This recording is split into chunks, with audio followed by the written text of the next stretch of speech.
¿Alguna vez sales de la iglesia sintiendo que el sermón, aunque bueno, no logró cambiarte realmente? No estás solo. Muchos cristianos escuchan la palabra para informarse, pero se pierden el secreto de escuchar para ser transformados. En el episodio de hoy exponemos los 6 errores más comunes que envenenan nuestra capacidad de recibir un sermón, como la curiosidad, el prejuicio o la censura, y nos entrega una guía práctica de 8 formas de escuchar que abrirán tu corazón a la verdadera obra del Espíritu Santo en el día de reposo. Hola queridos oyentes, sean bienvenidos a un nuevo episodio de La Palabra de Vida. Soy Yasmín y como siempre me acompaña mi esposo, el pastor Juan Cardona. Hoy continuamos nuestra serie sobre el día de reposo y debo confesarles algo. Hace unos días me di cuenta de que había estado escuchando los sermones de manera completamente equivocada. Bueno, Linda, eso ya despierta mi curiosidad. ¿Qué descubriste?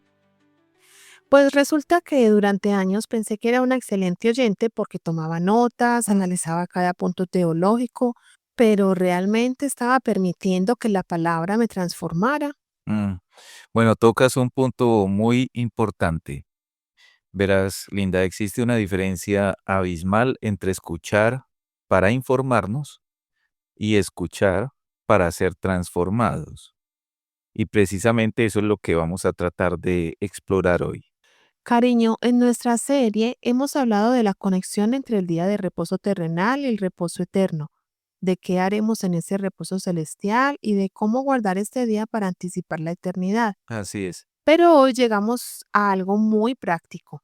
¿Cómo debemos escuchar la palabra durante el día de reposo? Exactamente, Linda. Y quiero que nuestros oyentes entiendan algo crucial desde el comienzo. La manera como escuchamos la palabra no solo determina qué tan provechoso será nuestro día de reposo, sino que también revela el estado de nuestro propio corazón hacia Dios. Cariño, comencemos con lo que está mal, porque a veces es más fácil identificar qué estamos haciendo incorrectamente antes de aprender a hacerlo bien. Así es, eso es cierto. Imagínate, Linda, por un momento que vas al médico porque te sientes mal. El doctor te da un diagnóstico y una medicina muy específica, pero tú, Pero qué, cariño. espera, bueno, vamos a desarrollar esto un poco más adelante. Primero debemos identificar las 6 actitudes que envenenan nuestra capacidad de recibir la palabra predicada. 6 actitudes, esto suena serio. Sí, ¿Y cuál es la primera? la curiosidad malsana. Fíjate, no me refiero a la simple curiosidad que en un sentido puede ser saludable de quien desea conocer más a Dios. Me refiero es a esa actitud de ir a escuchar la palabra como quien va al teatro, buscando entretenimiento intelectual o ideas novedosas. Ay, cariño, creo que he caído en eso. A veces evalúo un sermón por qué tan original o creativo me pareció. Exacto. Es como los atenienses en Hechos 17:21, que solo buscaban oír algo nuevo. Pero escuchar así no santifica ni el corazón ni el día de reposo. La palabra no es un espectáculo para nuestro intelecto, es medicina para nuestra alma. ¿Y cuál es la segunda actitud peligrosa? Los prejuicios, ya sea contra las verdades que se predican o contra la persona que predica. Sabes, hay un dicho muy gráfico. El prejuicio en la mente es como una obstrucción en el estómago que impide que los alimentos nutran. Esa imagen es muy fuerte. ¿Y cómo se manifiesta eso prácticamente? Los prejuicios, Linda, son cuando decidimos de antemano que cierto predicador siempre es aburrido o que determinado tema no es para mí. O peor aún, cuando rechazamos una verdad bíblica porque nos incomoda. Es como tapar nuestros oídos espirituales. Ujú. Y la tercera actitud me imagino que tiene que ver con nuestro corazón. Exactamente, la codicia. Y aquí quiero ser muy claro. No solo hablo de obtener ganancias injustamente, sino del amor desordenado por las cosas mundanas. Cuando nuestro corazón está lleno de preocupaciones materiales, la palabra no encuentra espacio para echar raíces. Cariño, estoy pensando en esas veces que durante el sermón mi mente se va a los problemas del trabajo, o las cuentas por pagar, o los planes para la tarde. Sí, Linda, eso es cierto. La codicia no es solo lo que hacemos con nuestras manos, es también lo que permitimos que ocupe nuestros pensamientos. Cariño, antes de continuar con las otras actitudes, mencionaste al inicio algo sobre ir al médico. Así. ¿Qué pasaba con esa persona que recibía el diagnóstico y la medicina? Linda, veo que estás bien atenta, pero mantengamos esa imagen en la mente. Y te prometo que cuando lleguemos al final vamos a entender perfectamente por qué es tan relevante para nosotros como oyentes de la palabra. Está bien, pero no olvides explicarnos esta historia. De acuerdo. Ahora continuemos con las actitudes que debemos evitar. Bien, la cuarta actitud destructiva es la parcialidad. Nos gusta escuchar ciertas verdades, pero no todas. Somos selectivos. Queremos un cristianismo a la carta. Como el rey Herodes con Juan el Bautista. Exactamente. Herodes disfrutaba escuchando a Juan, siempre y cuando no le hablara de su pecado. ¿Te suena familiar? Ujú. A muchos nos gusta escuchar sobre el amor de Dios, pero cuando toca el tema del arrepentimiento o la obediencia, de repente encontramos excusas para no prestar atención. Es verdad, queremos todo el consejo de Dios, pero solo las partes que nos resultan cómodas. Así es. La quinta actitud es la censura. En lugar de permitir que la palabra nos juzgue, nos sentamos nosotros como jueces sobre el predicador. El sermón tenía demasiado veneno, se puede escuchar. O el sermón estaba demasiado largo. O no me gusta ese estilo del sermón. Ay, cariño, creo que todos hemos caído en eso alguna vez. Así es. Y la sexta y última actitud tóxica es la desobediencia persistente. Cuando Dios nos habla en su palabra y somos sordos, no podemos esperar que Él escuche nuestras oraciones. Es una ley espiritual. Si cerramos nuestros oídos a Dios, Él puede cerrar los suyos a nosotros. Cariño, después de escuchar estas 6 actitudes me siento un poco abrumada. ¿Cómo podemos estar seguros de que estamos escuchando correctamente? Bueno, Linda, en primer lugar, no te desanimes y que no se desanime ninguno de nuestros oyentes. Ahora viene la parte esperanzadora, pudiéramos decir. Las 8 maneras positivas de aprovechar al máximo la palabra Ujú. predicada. Estoy lista para la medicina después del diagnóstico. Perfecto. Primero, escucha la palabra para tu santificación. No la escuches por moda, no para ganar buen nombre, sino para alcanzar tu vocación en Cristo, es decir, ¿Podrías? ser santo. Pero ¿podrías explicarnos eso con una imagen práctica? Claro, hay una gran diferencia entre quien va al jardín a recoger flores para adornarse el pecho y quien va a recoger flores para hacer jarabes y medicinas. Debemos acudir a la palabra en busca de medicina para curarnos. Ujú. ¿Y cuál es la segunda manera? Escucha con deseo y deleite. Esa es la segunda. Esto puede sonar contraintuitivo, pero debes amar especialmente la palabra que más llega a tu conciencia. Cuando la espada del Espíritu divide entre tú y tus pecados, bendice a Dios por ello. Eso es difícil, cariño. Naturalmente queremos huir de lo que nos confronta. Eso es cierto. Por eso necesitamos la tercera manera. Escucha con fe.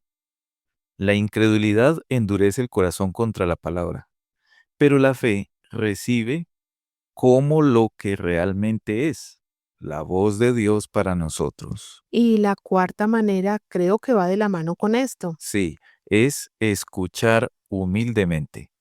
La humildad es una actitud de sumisión del corazón hacia la palabra. Es lo contrario al espíritu feroz que se levanta con ira contra la palabra. La quinta manera es también crucial, Ujú. escuchar y memorizar. Retener la palabra es guardarla con firmeza para que no se nos escape. Muchas personas tienen una memoria como un recipiente roto. La palabra sale tan pronto como entra. Por un oído les entra y por el otro les sale, como dice el dicho popular. Exactamente. Si la semilla no se guarda en la tierra, sino que es arrastrada por el agua, se siembra en vano. Así, si la palabra predicada no se guarda en nuestra memoria y corazón, se predica en vano. ¿Y cuál es la sexta manera? Escuchar y practicar. En el día del juicio, decir simplemente, Señor, he oído muchos sermones, no servirá de excusa. Dios nos preguntará, ¿qué frutos de obediencia has producido? Eso es confrontador, cariño. Y debe serlo. La palabra predicada no es solo para informarnos, sino para cambiarnos. Si no vamos a obedecerla, es mejor no escucharla, pues más responsables y culpables nos hacemos. Mm, ¿Y cuál es la séptima manera? La séptima, escuchar y conversar sobre esa palabra predicada. Habla del sermón dominical. Esto es parte de la santificación del día de reposo. Una de las razones por las que predicar la palabra en el día de reposo no sirve de mucho es porque hay muy pocas conversaciones santas. Es verdad, muchas veces salimos de la iglesia y hablamos de todo menos del sermón. Sí, es cierto.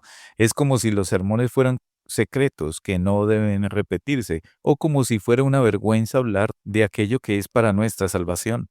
Cariño, ya mencionaste 7 maneras, pero antes dijiste que eran 8 y Sí. todavía me tienes en suspenso con la historia del médico. Mm, Tienes buena memoria, Linda. La octava manera la contaré al final, junto con la conclusión de la historia del médico.